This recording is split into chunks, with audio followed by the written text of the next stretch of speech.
difícil que un hogar opte por determinado tipo de inversiones simplemente por una cuestión de prudencia.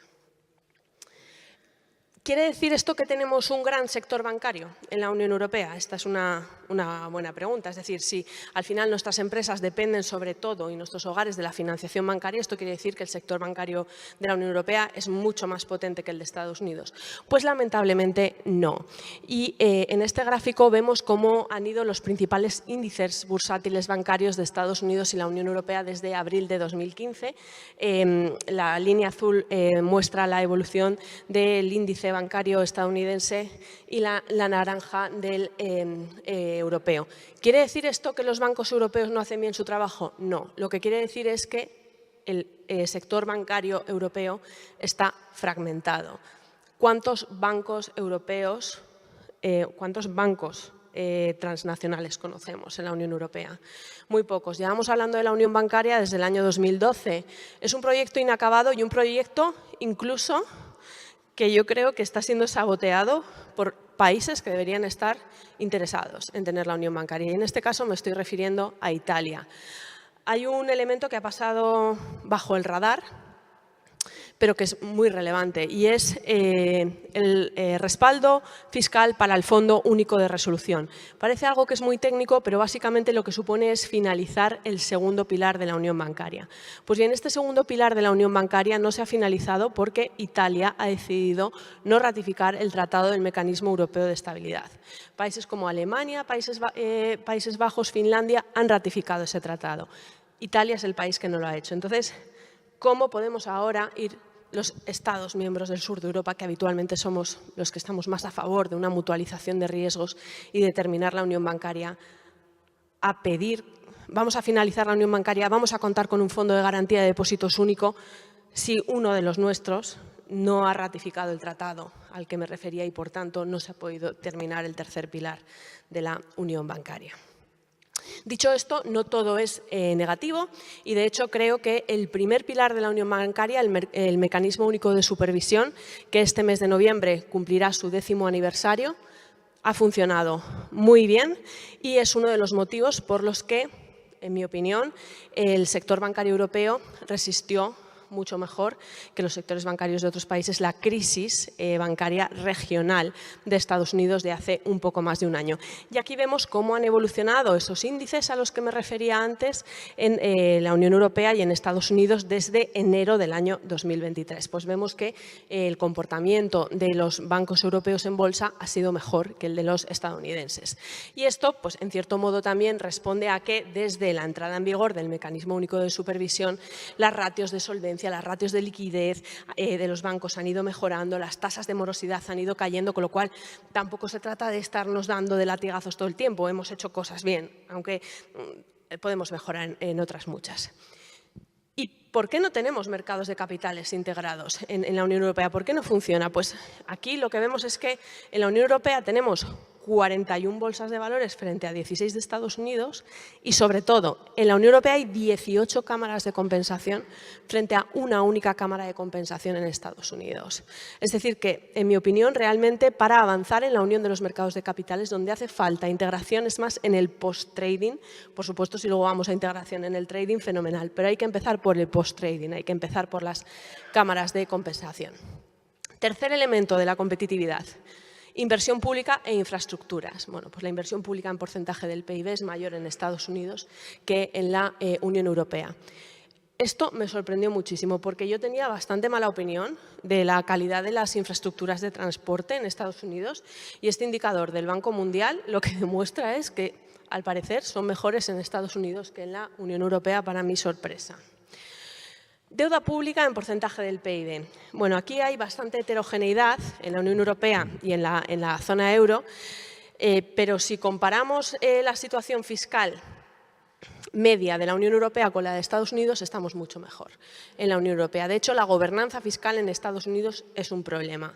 Hay continuamente debates acerca de, y debates que parece que se va a acabar el mundo, son casi apocalípticos, de vamos a subir el techo de la deuda, sí, no, vamos a hacer un shutdown de la administración.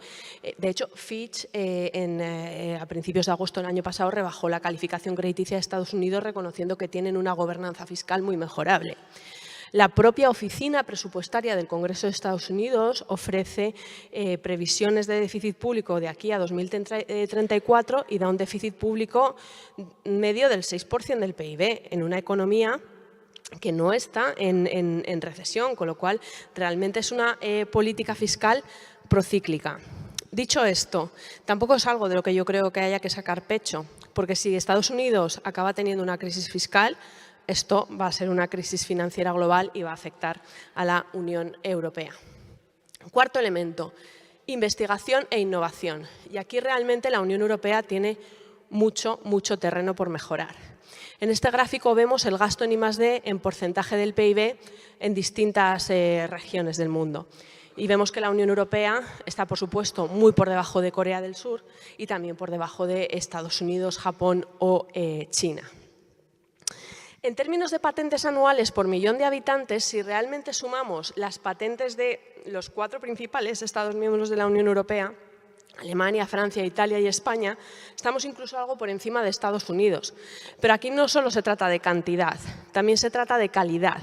Y también se trata de que haya lo que se denomina from lab to fab, es decir, que luego esas patentes realmente puedan aplicarse a procesos productivos reales. Y aquí es donde realmente la Unión Europea parece tener más problemas. Energía.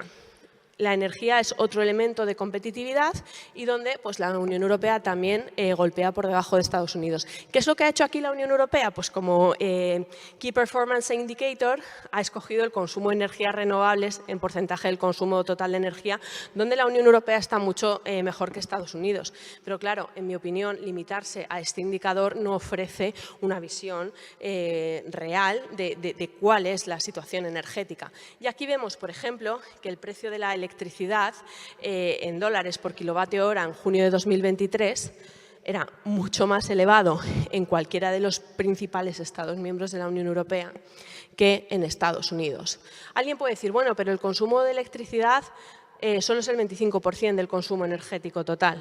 Claro, pero las reservas de gas, de petróleo que tiene Estados Unidos no las tiene la Unión Europea y esto nos lleva, por ejemplo, a este diferencial que vemos aquí en el precio del gas natural en dólares entre Estados Unidos y la Unión Europea, con lo cual la energía realmente es un factor que influye negativamente en la competitividad de la Unión Europea. Circularidad, bueno, este es un indicador que ha incluido la Unión Europea, que es importante, sobre todo, por ejemplo, en cuestiones de materias primas fundamentales, pero de todos los indicadores por los que de los que vamos a hablar, yo no creo que tampoco sea el más relevante. Digitalización. Para mí, este también es un tema fundamental. Digitalización, tecnología. ¿Qué es lo que ha hecho la Comisión Europea aquí? ¿Qué ha introducido como indicador en digitalización? Pues se ha limitado a introducir un indicador que muestra qué porcentajes de empresas pymes en la Unión Europea están asumiendo tecnologías como la inteligencia artificial, el Big Data o los servicios en la nube. El objetivo de la Unión Europea es que para el año 2030 al menos el 75% de las pymes de la Unión Europea hayan asumido estas tecnologías.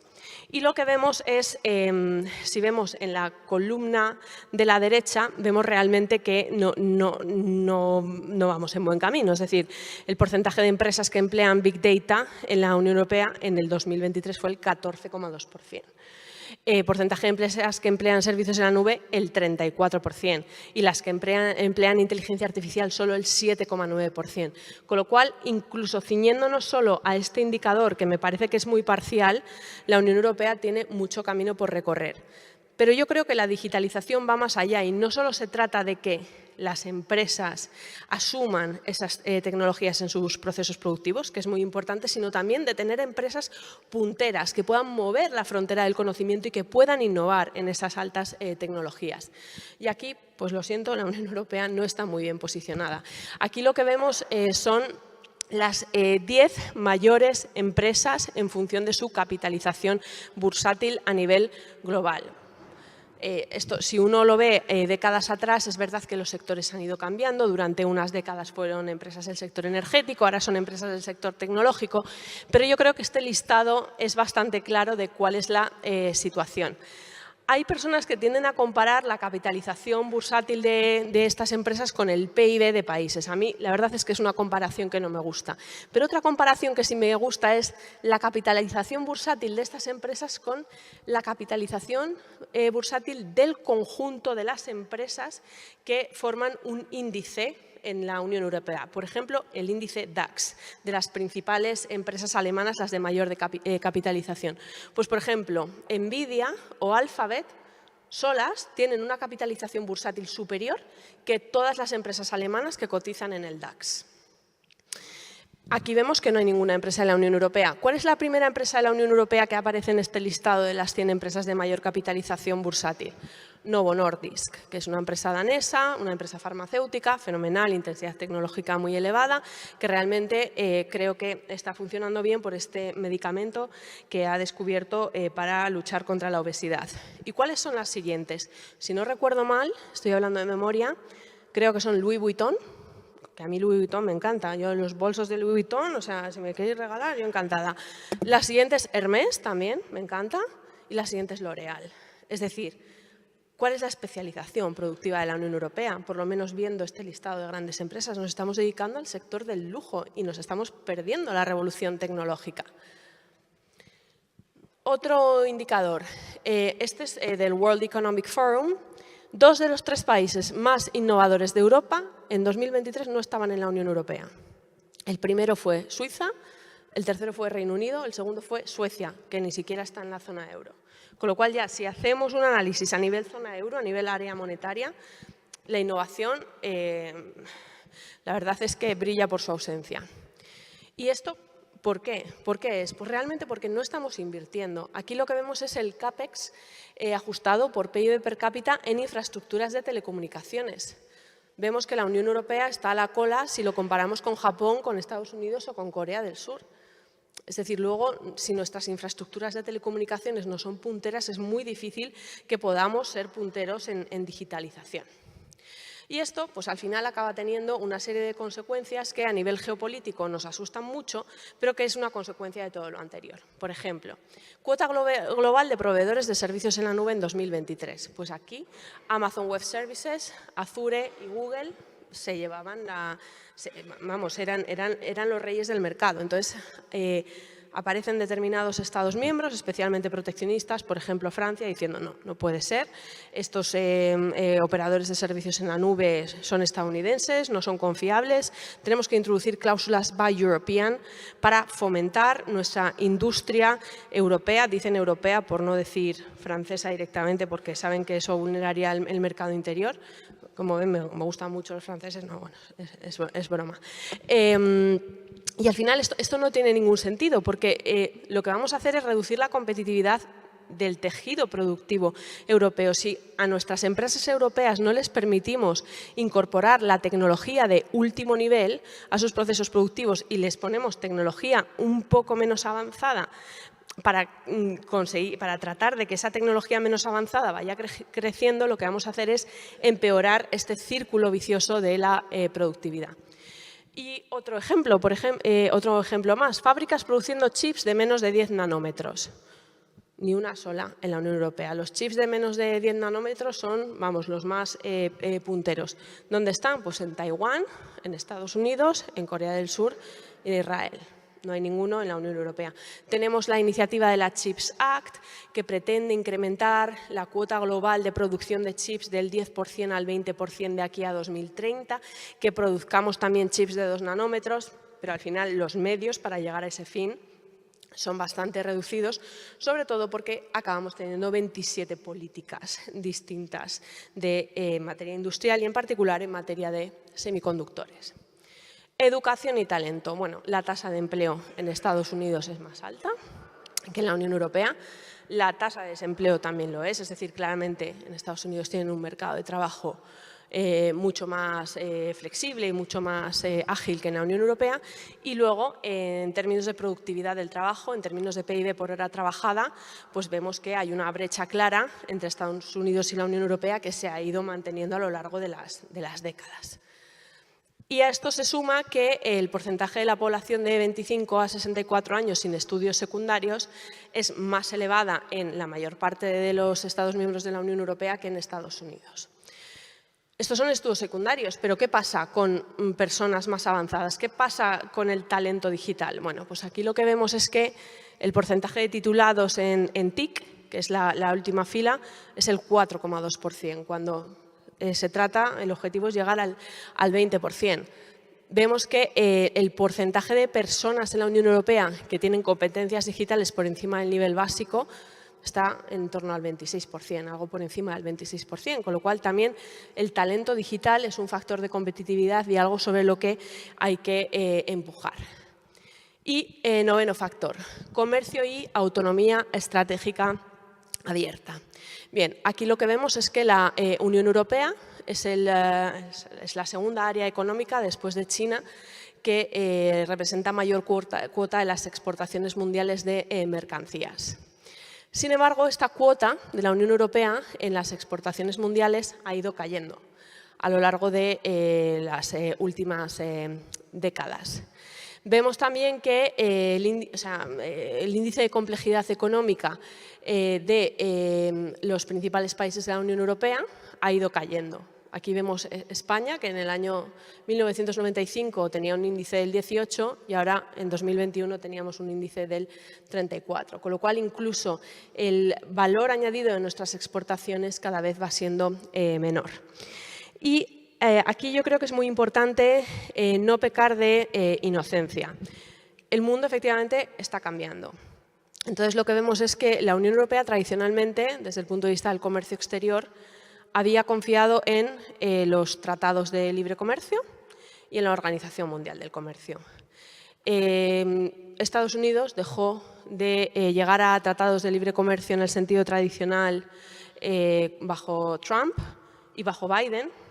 Ha seguido sin llegar a tratados de libre comercio en sentido tradicional. Es decir, el principal foro que tiene la Unión Europea para debatir con Estados Unidos es el Trade and Technology Council, donde se trata de llegar a soluciones de convergencia regulatoria, pero no un tratado de libre comercio en el sentido tradicional. Incluso hemos visto cómo las negociaciones comerciales entre la Unión Europea y Australia colapsaron. Es decir, un país que en principio tiene una mentalidad y una ideología muy similar a la de la Unión Europea no ha sido capaz de llegar a un tratado de libre comercio con la Unión Europea. Con lo cual vemos realmente cómo el anclaje habitual de la Unión Europea en estos tratados de libre comercio y en el funcionamiento de la Organización Mundial del Comercio ya no se sostiene. Trump decidió no renovar el panel de apelaciones de la Organización Mundial del Comercio y Biden se ha mantenido exactamente en la misma situación. Pero yo lo que percibo es que la Unión Europea tiene una visión muy positiva sobre sí misma, ¿no? Entonces, aquí en este mapa lo que vemos es cómo ha variado la producción de materias primas fundamentales entre el 2000 y el 2022. La Unión Europea ha sido la única área geográfica donde se ha reducido la producción de materias primas fundamentales. Bien, podemos decir que es porque no tenemos suficientes o porque no queremos explorarlas. Y decimos, bueno, vamos a comerciar con África, con América Latina, porque ellos valoran mucho nuestro tinte democrático, nuestro talante, y es que esto no es así. Creo que tanto desde Estados Unidos como desde la Unión Europea se tiene una visión muy negativa de China, una visión muy negativa de lo que supone la Belt and Road Initiative de los chinos. Y esto no es así en los países receptores de esos préstamos. En gran parte de África, que es un área donde cuentan con materias primas fundamentales, se percibe a China como un país interesado en invertir en infraestructuras, interesado en invertir en el futuro del país. Cosa que en el caso, por ejemplo, de la Unión Europea simplemente nos perciben como alguien absolutamente interesado en extraer sus materias primas fundamentales y posteriormente procesarlas y reciclarlas eventualmente en jurisdicciones que tienen una mayor seguridad económica y seguridad jurídica. Entonces, aquí yo creo que realmente hace falta un cambio de paradigma. Tenemos que pensar que para mantener relaciones económicas con países donde también está presente China, tenemos que aportar valor añadido a esos países. Invertir, por ejemplo, en toda su cadena de valor añadido, en toda su cadena de producción. Si no cambia esto, yo realmente veo muy complicado que la Unión Europea pueda subsistir en el mundo actual y, sobre todo, obtener vía comercio exterior, pues, por ejemplo, materias primas fundamentales. Otros indicadores que yo creo que la Comisión Europea debería haber introducido, pero que no lo ha hecho, es el tamaño de las empresas. En la Unión Europea el tejido empresarial es mucho más atomizado que en Estados Unidos y esto tiene un impacto, por supuesto, en términos de productividad, en términos de innovación, en términos de potencia exportadora. Entonces, creo que también es importante analizar todos aquellos fenómenos que hacen que nuestras empresas sean de menor tamaño que las estadounidenses. Y creo que hay una leyenda urbana que es que la composición sectorial es un factor determinante en la competitividad. Y aquí, sin embargo, vemos que en términos de valor añadido bruto, la industria representaba un mayor porcentaje tanto en Alemania y la Unión Europea que en Estados Unidos. Entonces, realmente no parece que la composición sectorial de la economía sea un factor fundamental. Entonces, aquí tenía una serie de recomendaciones de políticas públicas que quizás yo creo que podemos discutir en la ronda de preguntas y respuestas. Entonces, espero no haber aburrido mucho y yo ahora ya doy paso a la ronda de preguntas y respuestas. Gracias.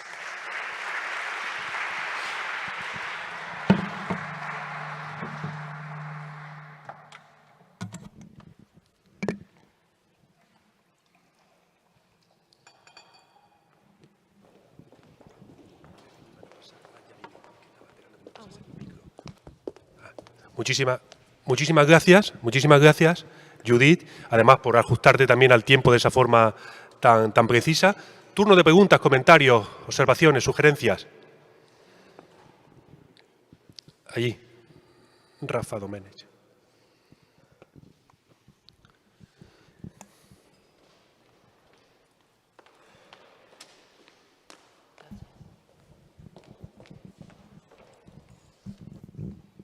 Muchas gracias, Judith. Bueno, soy Rafael Domenech de BVA Research. Enhorabuena por tu presentación. A ver, algo que está implícito, pero que no ha asomado ni en el informe de la Comisión Europea ni en tu presentación, es el papel que tiene el sector público, ¿no?, a la hora de determinar la productividad. Yo creo que cuando comparamos Europa en general, a pesar de que hay muchas Europas, ¿no?, dentro de la Unión Europea, con Estados Unidos, son dos concepciones muy diferentes sobre el papel y el peso que tiene el sector público, ¿no? Y sin prejuzgar, ¿no?, nosotros lo que hemos encontrado es sistemáticamente, cuando analizamos la evidencia empírica de las últimas 6 décadas, es que hay como un peso óptimo que está ligado también a la eficiencia de las administraciones públicas, de manera que se imponen ciertos dilemas, ¿no?, a la sociedad a la hora de elegir cuánta presión fiscal, qué estructura fiscal y para qué vamos a utilizar esa presión fiscal, ¿no? Obviamente, el estado del bienestar en Europa es muy distinto al norteamericano. Insisto, no quiero prejuzgar, no estoy diciendo que el modelo social y económico europeo sea peor que el norteamericano, ¿no?, pero de alguna manera es la otra cara de la moneda de todos los indicadores que nos has presentado tú aquí, ¿no? Hasta qué punto, cuando optamos por un determinado modelo social, económico y social, pues obviamente tenemos que aceptar contrapartidas, ¿no?, que aparecen explícita o implícitamente en los indicadores que tú nos has presentado. Muchísimas gracias. La verdad es que me parece una aportación que tiene todo el sentido y como es un papel que todavía estamos elaborando, pues seguramente incorporemos esta observación. Sí que hay otro elemento al que le hemos estado dando vueltas y que no he mencionado porque todavía no tenemos una visión concluyente, y es el papel de la regulación en la Unión Europea frente a Estados Unidos, ¿no? Al final, creo que existe una percepción de que la Unión Europea es un sitio regulado, prácticamente un infierno regulatorio, pues pienso, por ejemplo, en materia de sostenibilidad, ¿no? Todas los requerimientos en materia de reporting que se están imponiendo a las empresas, o, por ejemplo, en materia digital.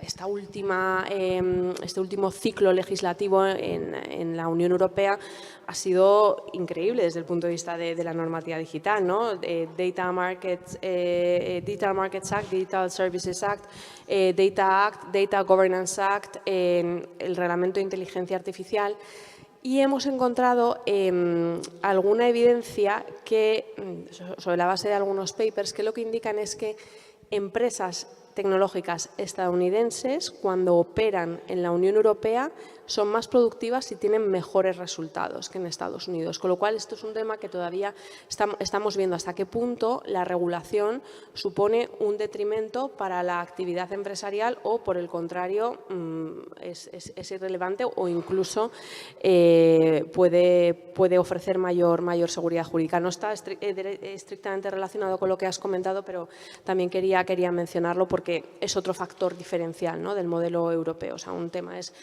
presión fiscal y para qué utilizamos esos ingresos públicos, y otro tema es también el marco regulatorio en el que nos movemos.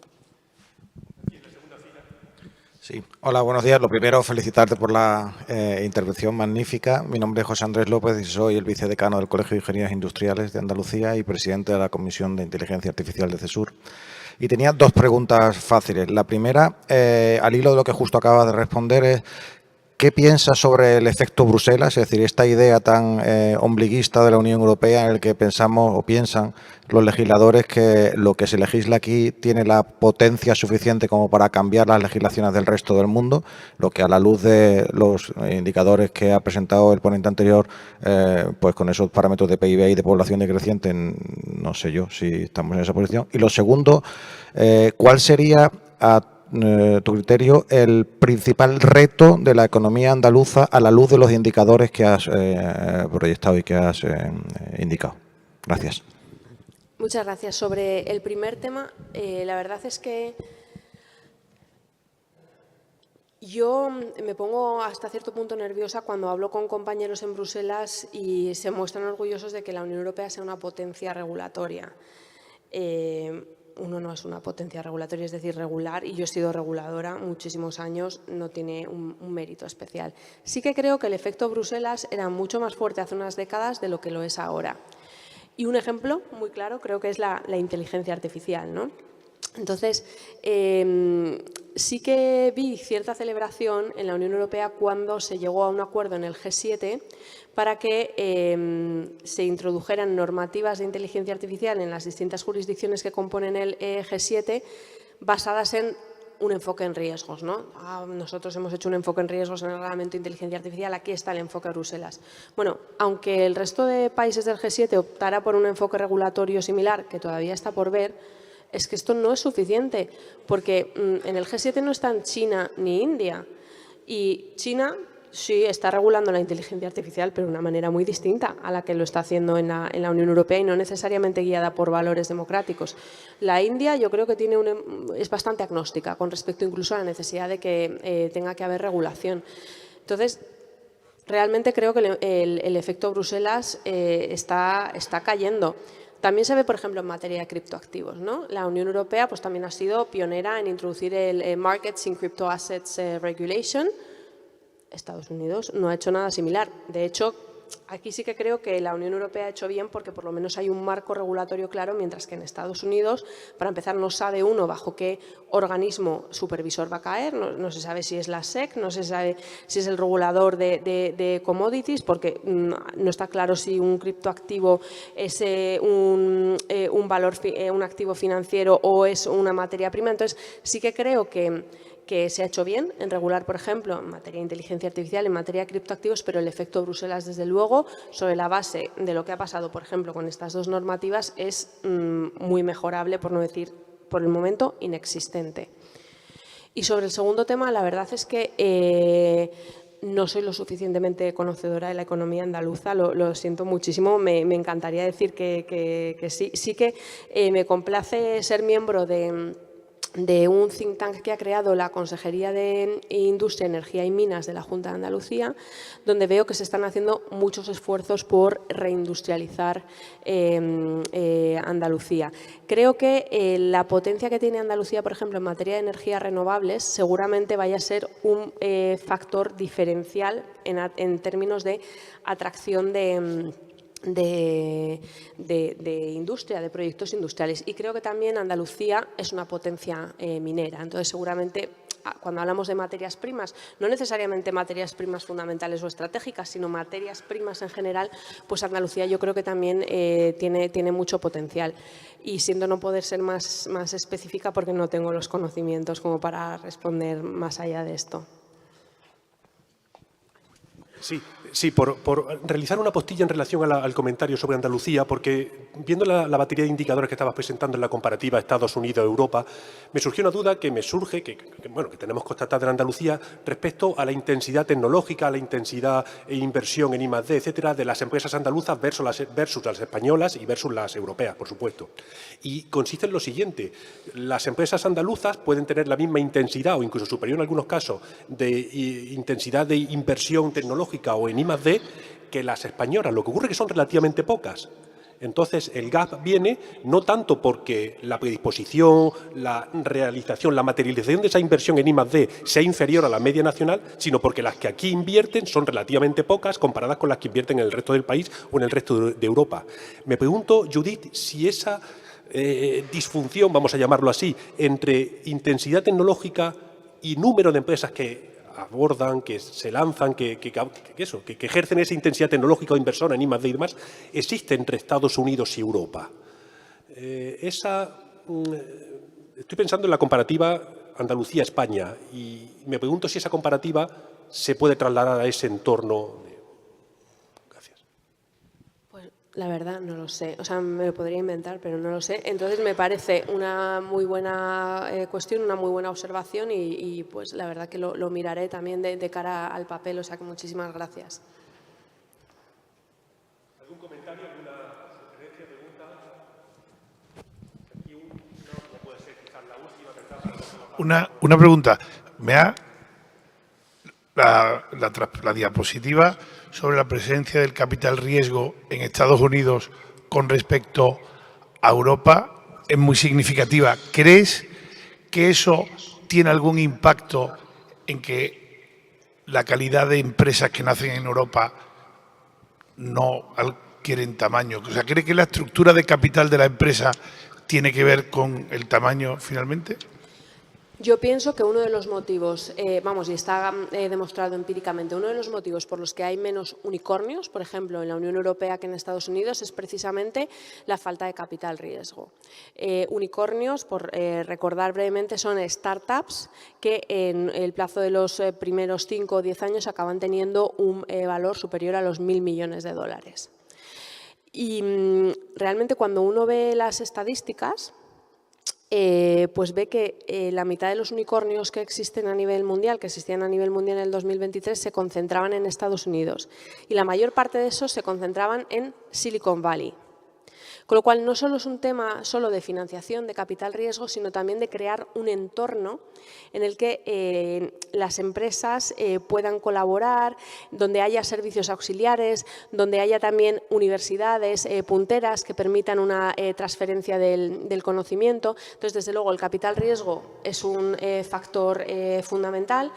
Creo que para paliar esta falta de capital riesgo se han hecho iniciativas tanto a nivel de la Unión Europea como a nivel nacional. A nivel de la Unión Europea, bajo los auspicios del Banco Europeo de Inversiones y 5 Estados miembros, se creó un fondo de capital riesgo, precisamente para que por medio de inversiones públicas se pudiera movilizar también ese capital riesgo del sector privado.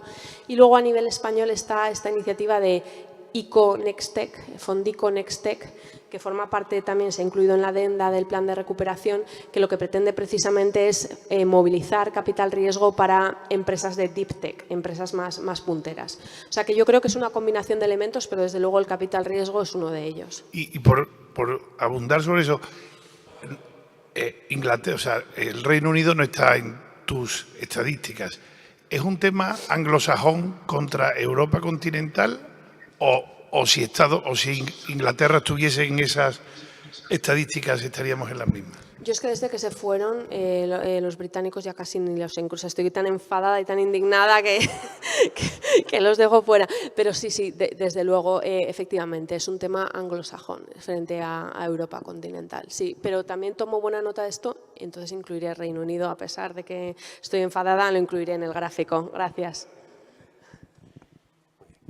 Muy bien, pues finalizamos aquí esta sesión, agradeciéndole una vez más a Judith Arnarsul, disposición para compartir con nosotros sus reflexiones. Muchas gracias.